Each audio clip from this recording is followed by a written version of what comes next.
हिंदी में यूपीएससी की तैयारी से संबंधित प्रोग्राम्स को देखने के लिए सब्सक्राइब करें स्टडी IQ-IAS हिंदी। नमस्कार साथियों, मैं कुणाल आप सभी का study IQ-IAS Hindi YouTube channel पे स्वागत करता हूं। हमारी आज की क्लास में हम लोग बात करने वाले हैं खंडरों से पुनर्जीवित होने वाले बिहार के एक विश्वविद्यालय की। वैसे तो प्राचीन काल से ही बिहार का योगदान प्रत्येक क्षेत्र में रहा है और इसने शिक्षा, साहित्य, संगीत, राजा महाराजा और इसके अलावा बाकी सभी क्षेत्रों में अपने प्रमुख योगदान दिया है। आज हम लोग देखने वाले हैं बिहार के विक्रमशिला विश्वविद्यालय की, एक ऐसा विश्वविद्यालय जो इतिहास में विश्वविख्यात हुआ करता था और विश्वविख्यात होने के साथ साथ तंत्र के लिए यानी कि तंत्रयान के लिए प्रमुख केंद्र भी था। तो इसी के साथ देखते हैं हमारी न्यूज और फिर जानेंगे बाकी सभी चीजों को। After Nalanda another Bihar university now set to rise from the ruins.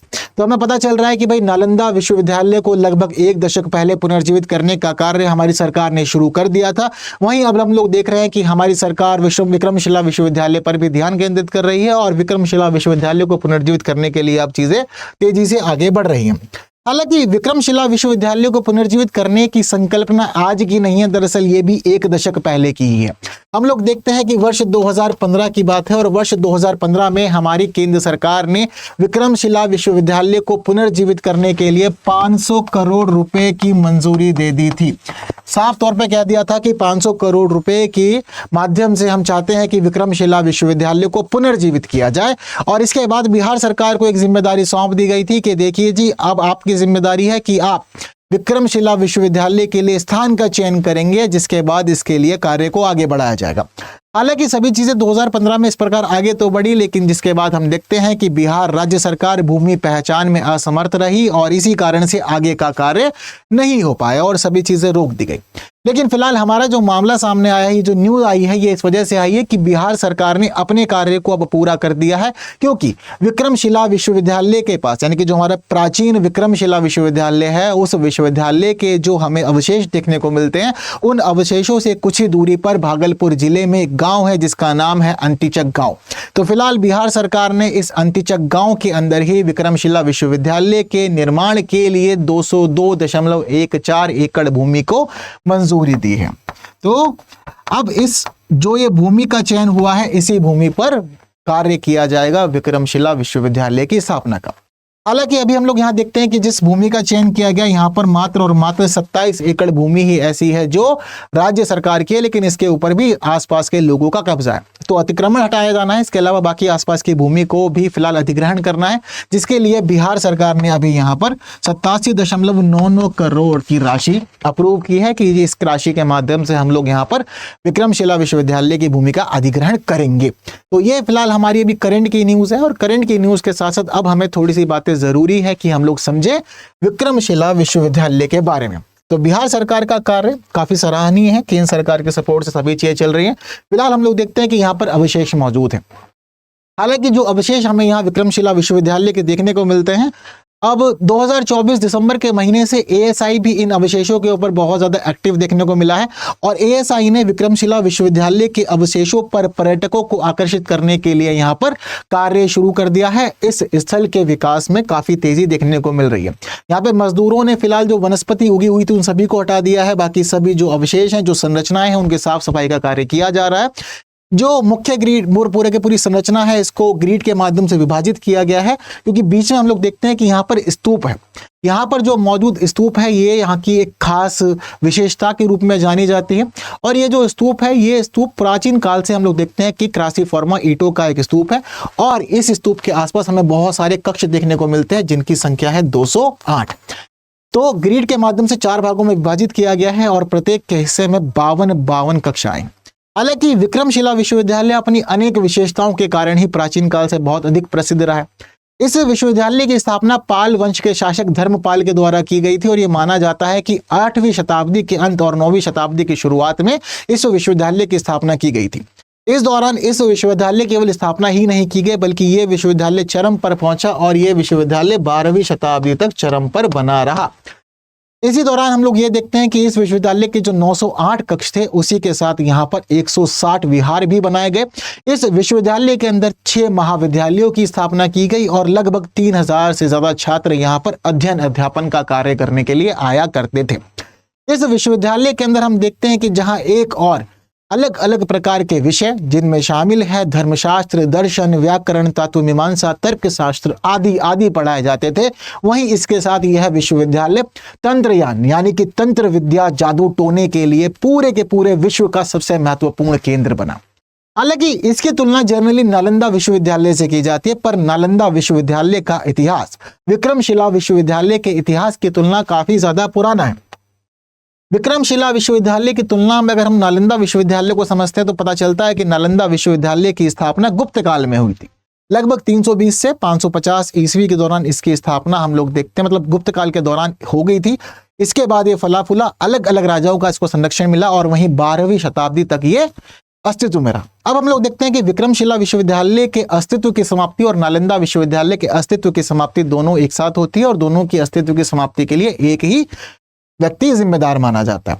हालांकि नालंदा विश्वविद्यालय अन्य सभी विषयों के मामले में विश्वविख्यात रहा, अंतर्राष्ट्रीय प्रसिद्धि हासिल की, और वही सेम स्थिति हम लोग देखते हैं कि विक्रमशिला विश्वविद्यालय की भी रही। लेकिन नालंदा विश्वविद्यालय से इतर विक्रमशिला विश्वविद्यालय की पूरी दुनिया में जो ख्याति थी वो ख्याति इसको मिलती है अपनी तंत्र विद्या के अध्ययन अध्यापन के कार्य के लिए। यहाँ पर बहुत सारे आचार्य थे जो सभी विषयों के साथ साथ तंत्र की शिक्षा भी दिया करते थे। यह महत्वपूर्ण विश्वविद्यालय केवल हिंदू धर्म से संबंधित लोगों के लिए नहीं बल्कि बौद्ध भिक्षुओं के लिए भी अध्ययन का, शिक्षा का एक महत्वपूर्ण केंद्र बना। और हम लोग देखते हैं कि यहाँ पर सभी ने अध्ययन अध्यापन का कार्य बहुत अच्छे से किया।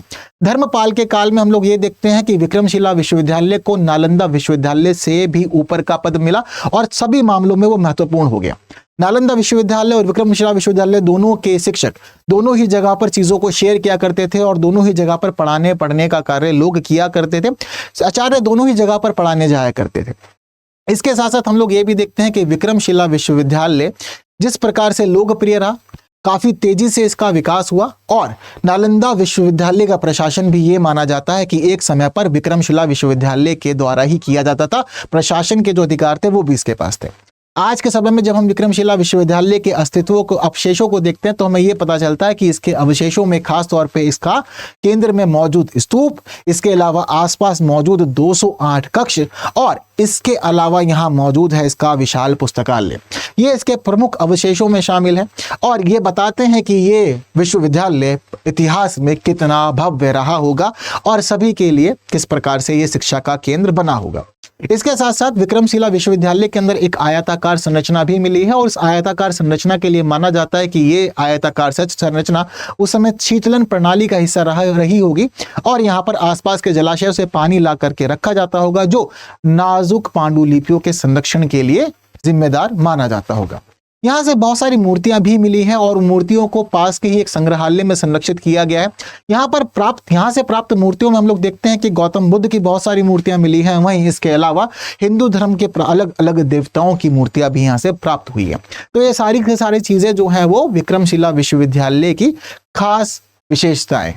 अब इसी के तौर पर हम लोग देखते हैं कि एक समय ऐसा आया जब विक्रमशिला विश्वविद्यालय, नालंदा विश्वविद्यालय दोनों पैरेलली शिक्षा के प्रमुख केंद्र बने और प्रमुख केंद्र बनने के साथ ही सभी चीजें इनकी आगे बढ़ी और पूरी दुनिया के अलग अलग छात्रों ने यहाँ पर अध्ययन के लिए प्रस्थान किया और शिक्षा ग्रहण की। हालांकि ये जो वैभव था भारत का, ये वैभव कुछ लोगों को पसंद नहीं आया और इन कुछ ही लोगों में हम लोग देखते हैं तो एक व्यक्ति का नाम शामिल है जिसको हम लोग कहते हैं बख्तियार खिलजी। बख्तियार खिलजी ने इन दोनों ही विश्वविद्यालयों को नष्ट कर दिया।